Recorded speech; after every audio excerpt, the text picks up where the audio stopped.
Alright, so 2-minute Tanya tidbit for today. So in the end of yesterday's Tanya, we explained that the godly soul can develop such a great, strong, burning love for God that can actually transform the animal soul. Today we're going to explain what exactly that means and explain the rest of the desire from the godly soul. And we say that this love that we mentioned yesterday is the burning love is called ahava b'ta'am nugim. It's a love of God in a way of enjoyment, that the soul just wants to enjoy godliness. It's a taste of the way the soul will enjoy godliness after it passes away from this physical world and goes to Olam Haba, where it sits in God's splendor. When it gets a revelation in this world, it's this great love called ahava b'ta'am nugim. And that comes from the water element of the holiness of the godly soul, which is implanted within every godly soul. And when that light comes to be revealed from the element of water in the soul, it's able to actually affect the animal soul. Because the animal soul also has an element of water, like we explained in the first chapter. And that element of water, though, is used for the idea of desires of worldly things, because the animal soul naturally wants worldly things, as that's where it was originally created, and it comes into a physical body, so it desires worldly things. However, like it says in the Eitz Chaim, in the name of the Zohar, that when you transform and you strip the garments of the animal soul, it's actually able to love godliness fully when you remove all the bad from it.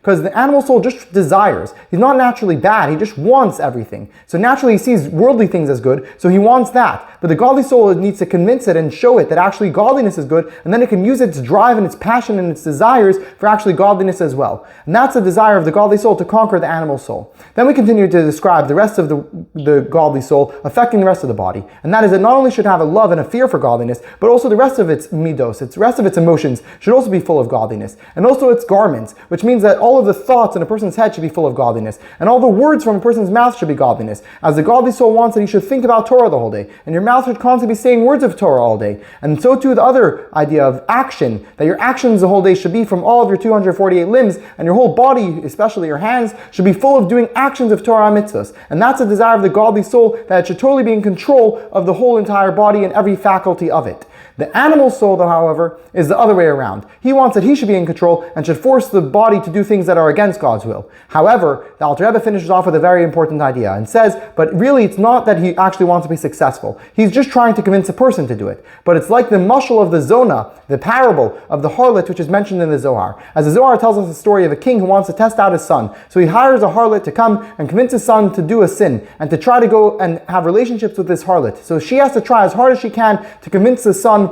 to go against the king. However, in truth, what does the harlot want is that the son should say no. So even though she has to try her hardest to convince him to make a sin, the entire time what she actually wants is he should be successful. So too the godly soul. Even though he has to try his hardest to get a Jew to sin, ultimately what he wants is that a Jew should tell him no, should overcome him, and really be successful in staying true to godliness. That's the end of this chapter. See you next time.